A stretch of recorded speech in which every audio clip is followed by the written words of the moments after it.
क्या बोलना पड़ेगा? जोर से बोलना पड़ेगा। इसी सिद्धाश्रम में, इसी बक्सर में विश्वामित्र महामुनि ने 100 यज्ञ पूर्ण करने का संकल्प लिया। 100 यज्ञ। और इसी बक्सर में मारीच, सुबाहु, ताड़का रहते थे। रावण ने एक चौकी बनवा रखी थी यहां पे। उस चौकी के जो थानेदार थे ये तीनों चारों थे कि तुमको देखना है, डिस्टर्ब करते रहना, या यज्ञ होम तब व्रत नहीं होने देना। एकदम शांत। अब तो आप ही के यहाँ की कथा सुना रहे हैं, पूरा विश्व देख रहा है आपको, आस्था चैनल के माध्यम से, यूट्यूब के माध्यम से पूरे विश्व में आप लोग जा रहे हैं। और आज तो माताओं ने जो मांग भरी है वो अद्भुत दिख रही है। पूरी संस्कृति का दर्शन हो रहा है आज। हाँ, बहुत आनंद आ रहा। बार बार दर्शन हो रहा है। ये लोग आपके कैमरा वाले जो हैं बार बार आपके, और उन्हीं को ज़्यादा दिखाओ भैया जिन्होंने तिलक लगा रखा है। जो तिलक विलक वाले नहीं है उनको मत दिखाना। हाँ, जिन्होंने पूरी मांग भरी है उनको दिखाओ। कितने अच्छे हैं, देखो बहुत सुंदर लगा हुआ है सब तिलक शोभा। तो ये आप ही की भूमि की कथा हम सुना रहे हैं, और इसलिए सुना रहे हैं कि यहाँ बैठकर हम जो कथा कह रहे हैं वो कितनी पावन भूमि है। इसी स्थान पर विश्वामित्र मुनि ने 100 यज्ञ पूर्ण करने का मन किया, संकल्प किया। 99 यज्ञ परशुराम जी के सानिध्य में कंप्लीट हुई। अब एक यज्ञ पूरा नहीं हो रहा है, जो कि पूर्ण यज्ञ है, 100वां यज्ञ है। और जब जब विश्वामित्र मुनि उस यज्ञ को प्रारंभ करते हैं तब तब मारीच, सुबाहु, ताड़का उस यज्ञ में विघ्न डाल देते हैं। कैसा विघ्न डालते हैं देखो, सुनो। ये राक्षस लोग अभी ऐसे नहीं हुए, पहले भी ऐसे हुए। आपने सुना होगा कि मंदिर में गौ मांस फेंक दिया, किसी पशु का मांस फेंक दिया, ये फेंक दिया। ये राक्षस शुरू से होते आए। ये मारी, सुबाहु क्या करते थे, वो आकाश मार्ग से जाते, यज्ञ में मदिरा डाल देते, मांस डाल देते, रक्त डाल देते, तो यज्ञ विध्वंस हो जाता, नष्ट हो जाता। ऐसे ही विघ्न। अभी देखो, हिंदुओं की छवि खराब करने के लिए एक बहुत बड़ा षड्यंत्र आगरा में हुआ अभी अभी। ध्यान से सुनिए। भारत की छवि खराब करने के लिए, हिंदुओं की छवि खराब करने के लिए, इसीलिए कहता हूं सनातनियों सावधान हो जाओ। ये तो उत्तर प्रदेश के प्रशासन ने इतनी सावधानी बरती कि 3 घंटे में सारा सच बता दिया। 3 घंटे में सनातनियों की छवि को खराब करने के लिए मस्जिद में एक पशु, शायद जिस पशु को वो लाइक नहीं करते, उसी का सर काट के मस्जिद में डाल दिया।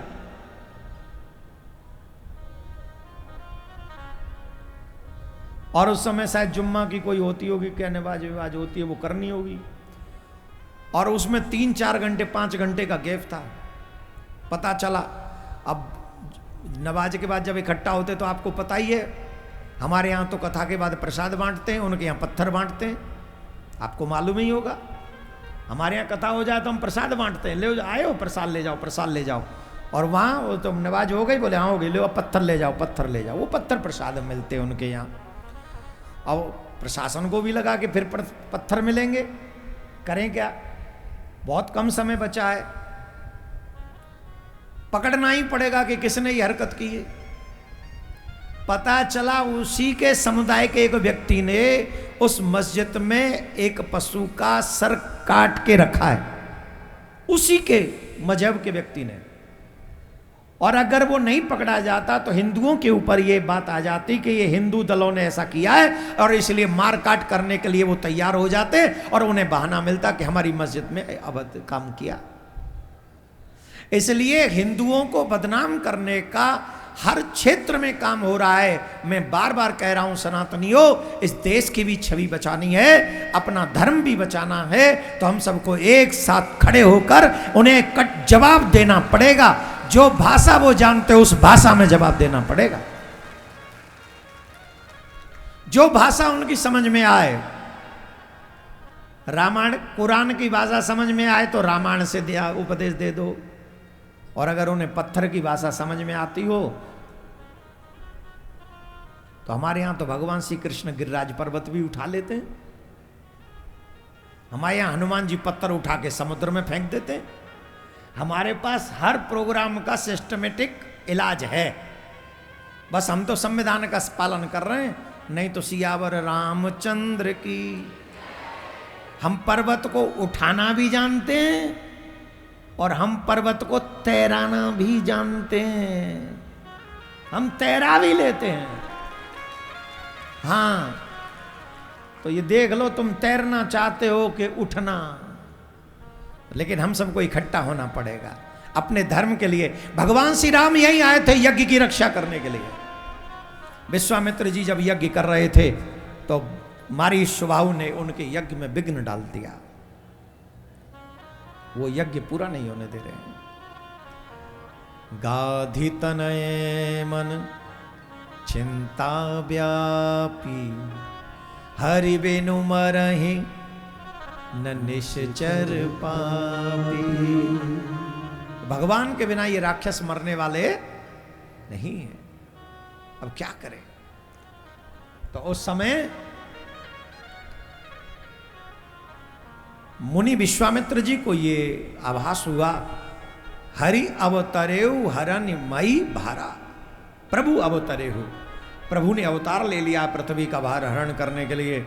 ये भाव रखकर विश्वामित्र जी अयोध्या पहुंचे और अयोध्या पहुंचकर भगवान श्री राम को पाने की इच्छा लेकर गए कि भगवान को लेके आएंगे।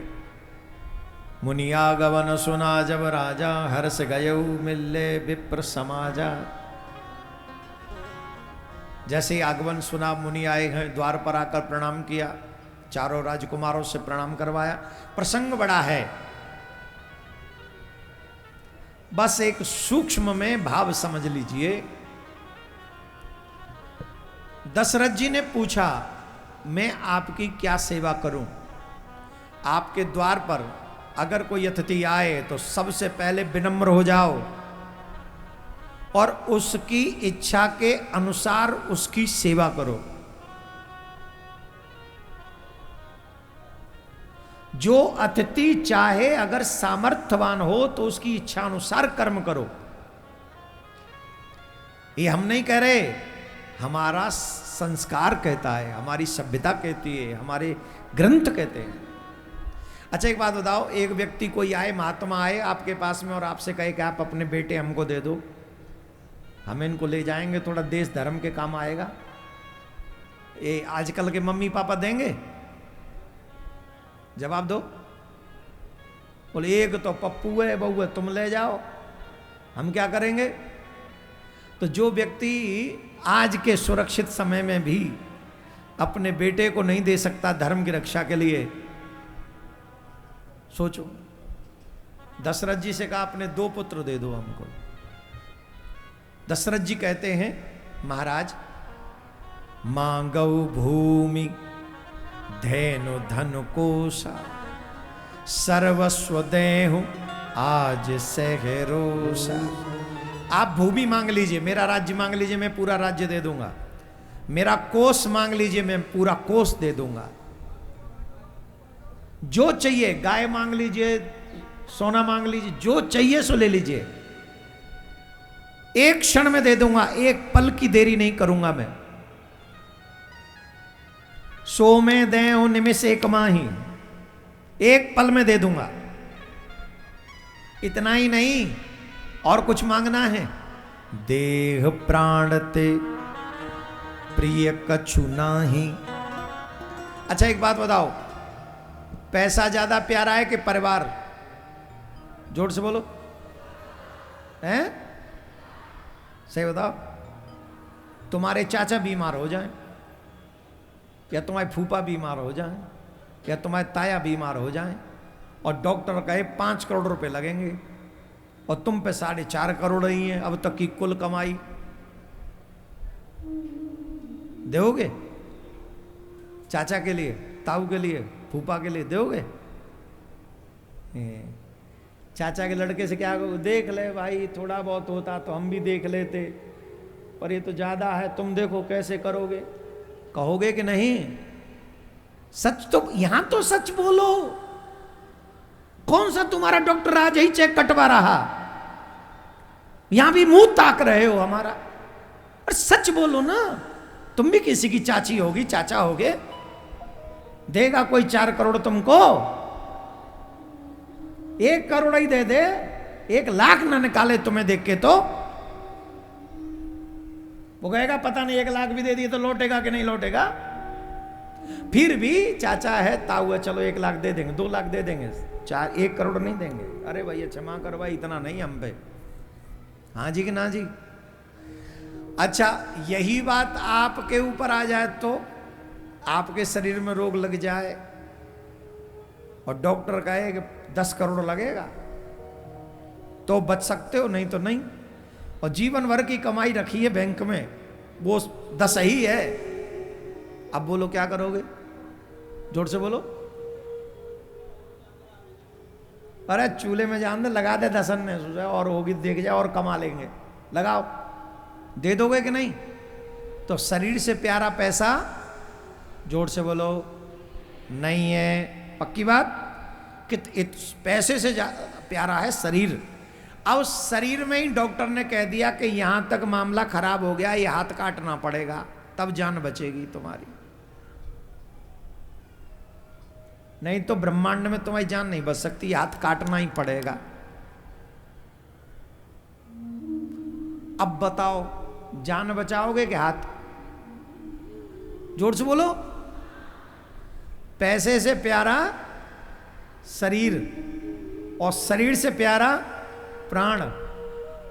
अरे भाई प्राण बचा लो, हाथ काट दो, कोई बात नहीं, मैं तो लूला रह लूंगा, ये भी काटना पड़े काट दो, मैं यूं ले लूंगा। अब यूं रह के करेगा क्या? जिंदगी भर खाएगा पिएगा कैसे? अरे मैं एक सर्वेंट रख लूंगा, बस मुझे बचा लो। काट दिए, प्राण बचा लिए। लेकिन जब हाथ पांव काट दिए तो पता चला वो और फैल गया रोग, फिर भी बचा नहीं। अब सबसे प्रिय और सबसे महत्वपूर्ण अगर कुछ है तो वो है प्राण। जब तक प्राण न निकल जाएं तब तक तुम कॉस्टली हो, और जब प्राण निकल जाएंगे तो अरबों खरबों रख लो, लेकिन तुम कॉस्टली किसी काम के नहीं, किसी काम के नहीं। दशरथ जी महाराज कहते हैं, महाराज संसार में सबसे ज्यादा प्रिय प्राण है, शरीर है, मैं अपना शरीर और प्राण एक क्षण में दे दूंगा, अब मांग के देख लो। पर राम देत ना बनई गुसाई, मैं प्राण तो दे सकता हूं पर राम नहीं दे सकता।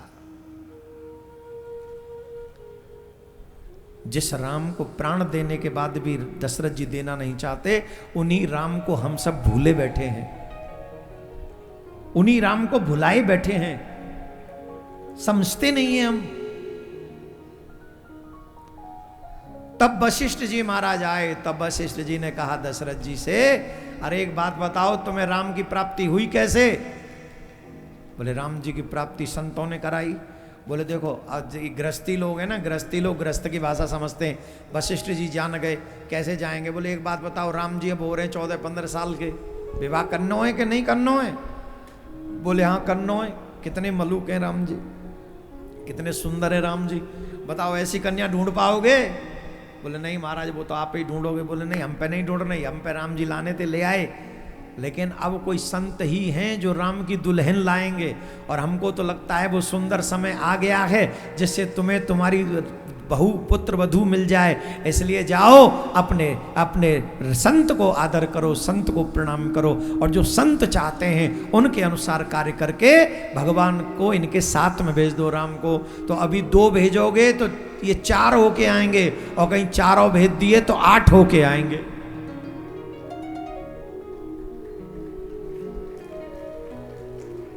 धीरे बजाओ, तुम्हारे घर में बहू की बात थोड़ी हो रही।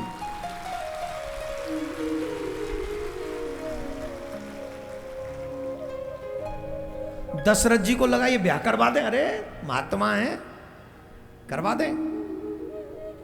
सौंपे भूप ऋषि ही सुत, बहुविध दे आशीष।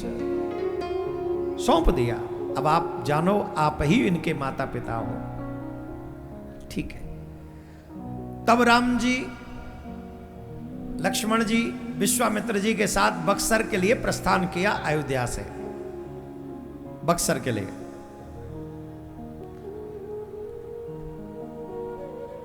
तो सबसे पहले ताड़का सामने आ गई। बक्सर में सभी साधु ही नहीं रहते थे पहले, ताड़का भी रहती थी, पर रहती थी, ताड़का तो एक ही थी। अब तो नहीं है कोई ताड़का बक्सर में, हैं? नहीं है। अरे त्रेता युग में अलग अलग टाइप की ताड़का होती थी, कलयुग में अलग हिसाब का मामला रखना पड़ता है, सेटिंग अलग करना पड़ता है।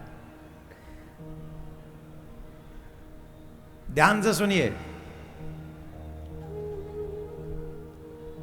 ताड़का सामने आ गई।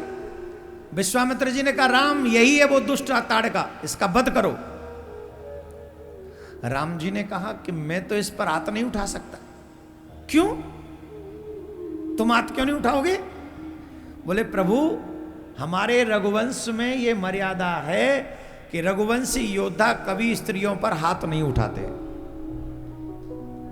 ध्यान से सुनिए, जितने भी पुरुष यहां पर बैठे हुए हैं, कभी भी स्त्री का अपमान नहीं करना चाहिए, स्त्री पर हाथ नहीं उठाना चाहिए।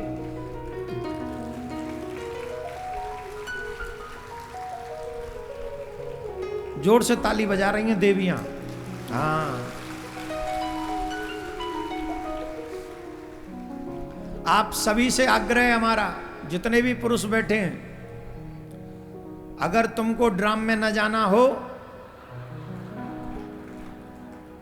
तो 2 शब्द सीख लो। My sweetheart, I can't live without you, you are my life. और आखिर में एक पत्र और लिख देना, you do whatever you like but please don't kill me. हर पति को एक लेटर सिराने लिख के रखो और पत्नी को कह दो जो चाहिए सो ले जा देवी, जान है तो।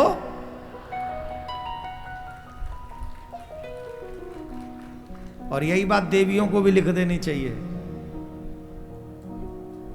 इतना अविश्वास समाज में आ गया, किसके कारण?